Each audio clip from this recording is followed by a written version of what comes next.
Hello दोस्तों, आज की वीडियो में आपका स्वागत है। चलिए आज की क्लास स्टार्ट करते हैं। जो हमारे बहुत ही वैसे तो लगने वाला बहुत ही इजी टॉपिक है हिंदी का, मुहावरे।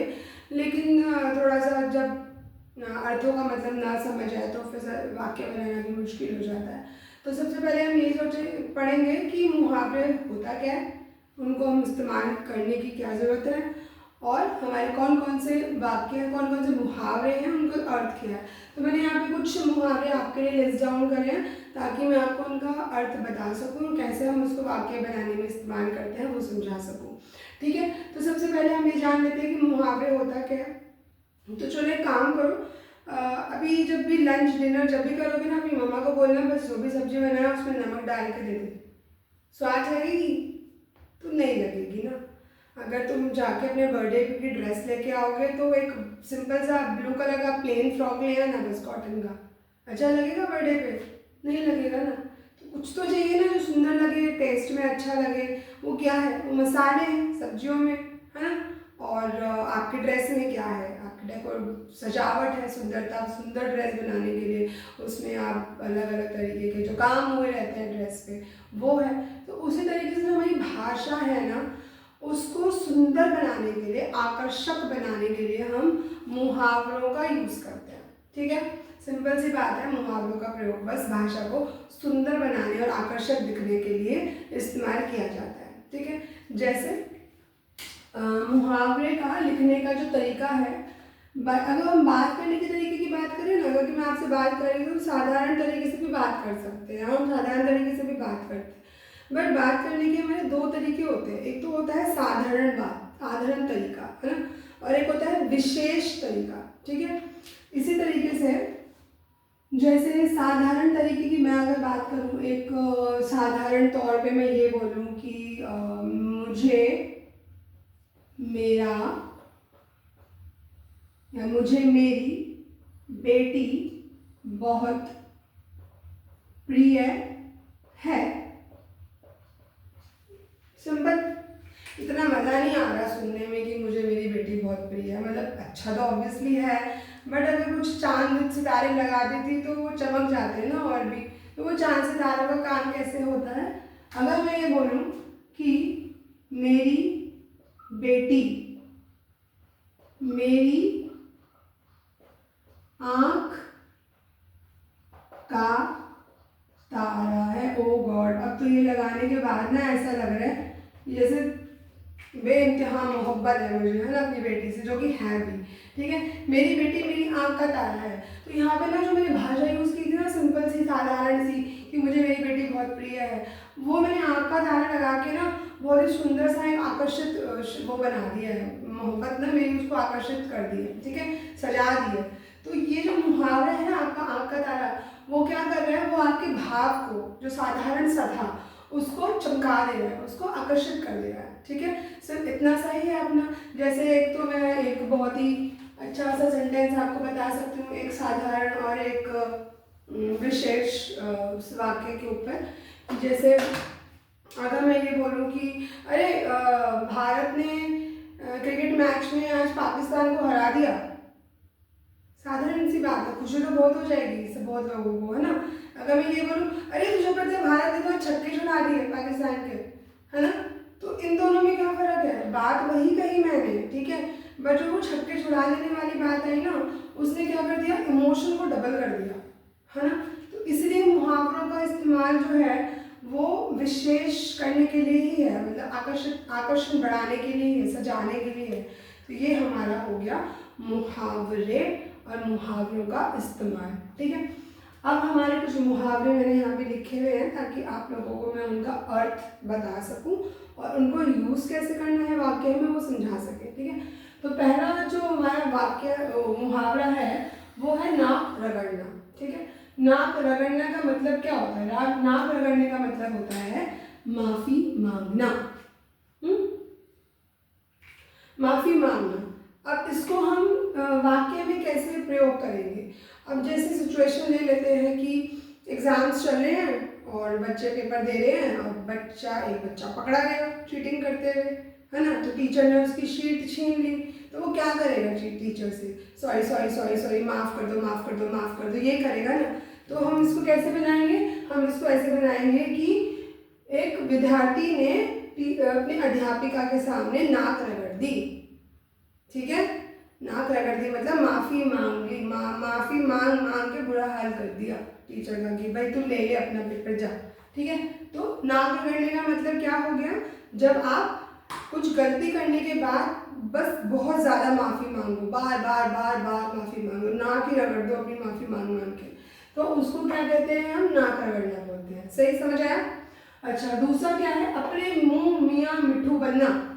ये तो बहुत लोग करते हैं, ठीक है, अपने मुंह मियाँ मिट्ठू बनते रहते हैं। जैसे खुद ही स्वयं तारीफ करना, भाई हमें तुम्हारी जरूरत नहीं है कि तुम आओ और हमारी तारीफ करो, हम खुद ही अकेले काफ़ी हैं, ठीक है, हम अपनी तारीफ खुद ही कर लेंगे, ठीक है। जैसे किसी ने कोई बच्चा है या कोई है, किसी ने अपने गेम में फर्स्ट प्राइज लेके आया, हाँ, तो उसको आके कोई कंग्रेचुलेट करे या उसको कुछ बोले कि हाँ तुमने रे वाह बहुत अच्छा काम किया है, तो वो खुद ही हर जगह अपने आप मियाँ मिट्टू बना हुआ है ना। तो एक गेम, एक मैच जीतने के बाद, एक फुटबॉल का मैच जीतने के बाद शानू खुद ही अपने मुँह मिट्टू बनाया, मतलब उसको किसी ने मौका ही नहीं दिया कि वो उसकी तारीफ भी करे, खुद ही तारीफ करे जाना, अपनी मियाँ मिट्टू बने जाना। या फिर आप इसको इस तरह से भी ले सकते हो कि भाई आप किसी को तारीफ करने का मौका तो दो कि आप में क्या गुण है, ठीक है, आप किसी को मौका नहीं देते हो, ज़रूरत भी नहीं समझते हो, ठीक है, आपने अपने आप ही बोल देना कि हाँ अरे ये काम करना है, ये तो मेरे से अच्छा और करता ही नहीं है ना। तो ये क्या हो गया, ये अपने आप ही मियाँ मिट्ठू बने रहते हैं, है ना। तो राम की तो आदत ही अपने आप मियाँ मिट्ठू बने रहने की है, ऐसे करके हम बोल सकते हैं, ठीक। अच्छा, अब दूसरा तीसरा आता है हमारा तलवार सिर पर लटकना। तो तलवार सिर पर लटकने का अर्थ क्या है, इसका अर्थ है मुसीबत में होना। जो बच्चे वन नाइट फाइटर है ना एग्जाम में, उनके सर में तलवार ही लटक रही होती है, ज़्यादातर उन्हीं के ऊपर ही हो रही होती है मुसीबत का पहाड़, एक रात में टूटता है जब इतनी मोटी मोटी किताबें ख़त्म करनी होती है। सो कल के एग्ज़ाम के लिए रीमा की सर पे तलवार लटकती रही, है ना। अरे यार उसकी तो सर पे तलवार ही लटकती थी, मतलब क्या हुआ, अगर मैं किसी से बात करूँ तो तैयारी कैसी हुई, हाँ अच्छी हुई, उसकी कैसी हुई, अरे उसकी तो सर पे तलवार ही लटक रही थी, मतलब उसकी तो वो तो मतलब मुसीबत की घड़ी में ही फंसी हुई थी, उसके तो ऊपर मुसीबत ही आई हुई थी, मतलब वो तो उसकी तो पता नहीं तैयारी कैसी हुई होगी। तो हम इसको इस तरह से भी प्रयोग करते हैं, सही। अच्छा, अब हमारा फोर्थ क्या है, चिकनी चुपड़ी बातें करना, जो ज़्यादातर बच्चे अपने माँ बाप से कर लेते हैं, चिकनी चुपड़ी बातें, है ना। बहुत खुशामद करना, बच्चों को टॉय चाहिए, चॉकलेट चाहिए, या टीचर्स की बटरिंग जो करते हैं ना, यार तो बड़ी बटरिंग करता है टीचर की, है ना। तो वो क्या है, वो वही है, बहुत खुशामद करना, मतलब चिकनी चुपड़ी बातें करना, मतलब पूरा बटर बुटर लगा के अच्छे से अपने को प्रेजेंट कर दो।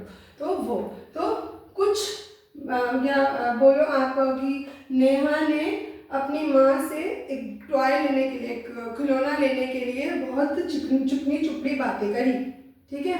तो इस तरह से हमने उसको यूज़ कर लिया वाक्य में। अब आता है कानो कान खबर ना होना। तो कानो कान खबर ना होना मतलब किसी को पता ना चलना, ठीक। तो मेरा दोस्त रमेश कल रात ही कानो कान का मतलब शिफ्ट हो गया, कहीं दूसरी जगह दूसरे शहर शिफ्ट हो गया, उसने कानो कान खबर भी ना होने दी। समझे आप, इसको हम कैसे यूज करेंगे, कानो कान खबर ना होना मतलब किसी को पता ना चलना, कि रातों रात कुछ हो जाए और किसी को खबर भी ना लगे, तो वो हो गया आपका कानो कान खबर ना होना। ओके, अब आता है छाती पर सांप लौटना। छाती पर सांप लौटने का मतलब होता है ईर्ष्या करना, जेलसी, जेलस होना किसी से, ठीक है।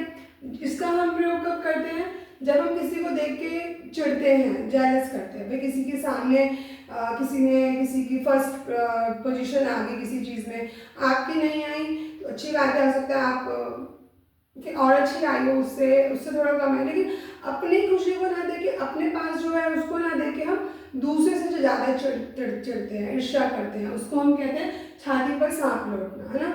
तो ऐसे बोलो कि रिया ने अपनी दोस्त के फर्स्ट पोजीशन पे को देखते हुए उसकी तो छाती पर सांप लौट गए, ऐसे, ठीक है। तो किसी से ईर्ष्या करना, या किसी के पास एक बहुत अच्छा गाड़ी आ गई है या कुछ हो गया उसके पास, तो देख के चिढ़ते हैं, तो उसको हम बोल देते हैं कि भाई किसी की खुशी, किसी के अचीवमेंट को देख के जब लोगों की ईर्ष्या निकले तो उसको छाती पे सांप लौटना बोलते हैं मुहावरे के तौर में। अब आता है जख्म पर नमक छिड़कना। अब कोई ऑलरेडी इतना दुखी है, आप उसको और नमक डाल के उसके और दुख को बढ़ाए लो, ठीक है ना। तो दुख में दुख देना मतलब जो ऑलरेडी चोट खाया हुआ है, बोलते हैं ना अगर चोट खाने पे आप नमक छिड़क दोगे तो और जलन होती है ना। तो इसीलिए बोलते हैं कि जख्म पे नमक छिड़कना, मतलब उसको बेचारे को ऑलरेडी चोट लगी पड़ी, आप इस पे नमक छिड़क के और उसको जलन दे रहे हो। तो वो वही चीज़ है कि जो ऑलरेडी दुखी है उसको और दुखी नहीं करना चाहिए, है ना।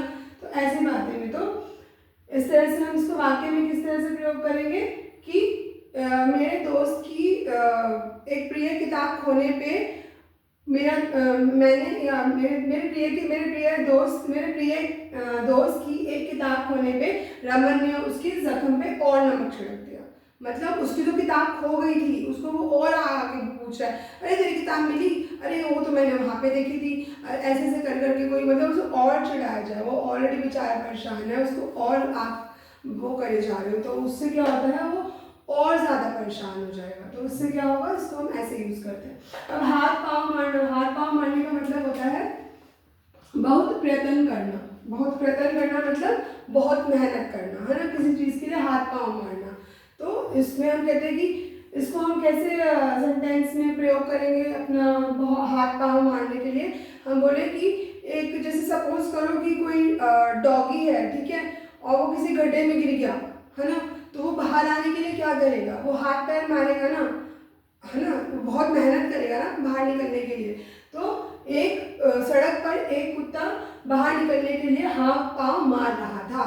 हाथ पाँव मार रहा था मतलब बहुत मेहनत कर रहा था गड्ढे में से निकलने की, ठीक है। तो जब आप किसी चीज़ के लिए बहुत मेहनत करते हो, बहुत प्रयत्न करते हो, तो उसको हम इस तरह से ना बोल के विशेष तरीके से हम हाथ पाँव मारना मुहावरा इस्तेमाल करते हैं। अब आता है आग में घी डालना। आग में घी डालना मतलब क्रोध बढ़ाना। अबे दो दोस्तों की लड़ाई हो गई है, ठीक है, उसको बड़ा गुस्सा आ रहा है, बहुत गुस्सा आ रहा है उसके ऊपर, और आप जाके तीसरा बंदा बन के बैठ जाओ और बोलो अरे ये तो करता ही ऐसे है, अरे तुझे पता नहीं तेरे बारे में वो और क्या क्या बोलता है ये, अच्छा तूने अच्छा ही किया, उसको तो ये, मतलब वो तो और गुस्से में, आप उसको और गुस्सा बढ़ाए जा रहे हो, बुराइयाँ कर करके उसको और टीज और मतलब वो कर रहे हो। तो आप क्या कर रहे हो, आप आग में घी डाल रहे हो, जो कि आजकल की जो ये जेंजी जनरेशन है ना, जो जिसने उसको नाम ट्रॉलिंग दे दिया है कि हर किसी की ट्रॉलिंग करे जाओ। तो ये आग में घी जो डाल रहे हो आप ट्रॉल कर करके लोगों को, जो ऑलरेडी परेशान है, किसी को ऑलरेडी गुस्सा आ रहा है, उसको और वो कर देते हो, ट्रॉल कर देते हो कहने की अपनी लैंग्वेज में। तो आग में घी डालना क्या होता है, क्रोध बढ़ाना होता है, मतलब किसी का गुस्सा ऑलरेडी आ रहा है और गुस्सा उसका बढ़ा देना, है ना। तो मतलब ऐसे बोल दो कि मैंने भाई बहन की लड़ाई में रमन ने और आग लगा दी।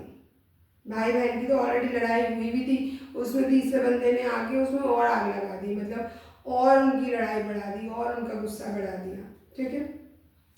अब एक जो है ये वन ऑफ माय फेवरेट, बंदे का फेवरेट मुहावरा है, ठीक है। सो ना नो मन तेल होगा, ना राधा नाचेगी, ठीक है। ये मुहावरा हो सकता है आपने शायद कम सुना हो, क्योंकि ना नो मन तेल होगा ना राधा नाचेगी का मतलब ये होता है कि आपको कोई कार्य दिया गया, ठीक है, और आपको नहीं करना, या तो आप आलसी हो बहुत इसलिए नहीं करना, या आपका करने का बिल्कुल भी मूड नहीं है, तो आप क्या करोगे, मना कर नहीं पा रहे हो, तो आपने बहाने लगाने शुरू कर देने, है ना। जैसे मैं बोलूँगी अरे जाओ यार जरा मार्केट से ये लेके आना, तो आप बोलोगे अरे अभी तो बाहर बहुत बारिश होने वाली है, देखो ना बारिश हो रही है, ठीक है। अगर बारिश हो रही होती तो वो तो रियलिटी होती है, बहाना नहीं है। अरे देखो ना काले बादल आने लगे हैं, ऐसा होने लगा है, अभी तो नीचे जाऊंगा बस बारिश हो ही जाएगी, या ये हो जाएगा ये वो। इस तरीके से जब हम बहाना लगाते हैं ना, जब हम अपने बच्चों को बोलते हैं कि जाओ ये काम करो, तो वो बहाना लगाना शुरू कर देते हैं कि अभी तो वहाँ की तो लाइट ही ऑन नहीं है, वहाँ का तो ये नहीं। तो मतलब जो काम आपको नहीं करना है ना, आप उसको असंभव बनाने की कोशिश करने लगो कि भाई वो काम तो हो ही नहीं सकता, क्योंकि उसके तो साधन ही नहीं है हमारे पास करने के, है ना। तो ये मुहावरा वहाँ यूज होता है कि ना नो मन तेल होगा ना राधा नाचेगी, जो काम आप असंभव करने की कोशिश कर दो कि भाई वो कार्य तो असंभव है, पॉसिबल ही नहीं है करना, ठीक है। तो जैसे मैं ये बोलूँ, जैसे मैंने अभी एक एग्जाम्पल दिया था, अगर मैं बोलूँ कि मैंने भाई अपने बच्चे को बोला कि जाओ जाके कपड़े उतार लो, बाहर से उतरे कपड़े उतार लो, है ना, तो वो बहाना क्या लगाएंगे, वो ये बोलेंगे कि मतलब भाई कपड़े नहीं उतार सकते, क्यों ना, नॉर्मल तेल होगा ना, नाता नाचे किस तरह से बाकी बनाएंगे, वो तो नहीं कर सकते, बाहर तो वो नहीं जा सकते, अरे वो तो ये है, वो तो वो है।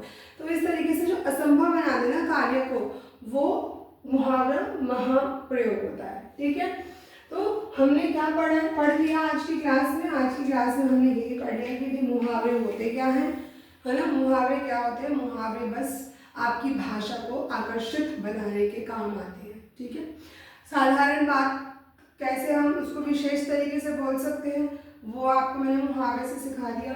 मुहावरे अभी बहुत है, बहुत मुहावरे होते हैं। ठीक है, ये मैंने कुछ मुहावरे लिस्ट आउट किए थे आपको थोड़ा क्लैरिटी करने देने के लिए। ठीक है, अगर कोई ऐसा मुहावरा हो जिसका मतलब आपको समझ ना आ रहा हो या आपको उसका प्रयोग करना समझ ना आ रहा हो, तो आप प्लीज़ मेरे कमेंट बॉक्स में कमेंट कीजिए और मैं आपको ज़रूर उसका रिप्लाई करूँगी। Thank you for watching me. Please like my video and do share it and subscribe my channel. Goodbye.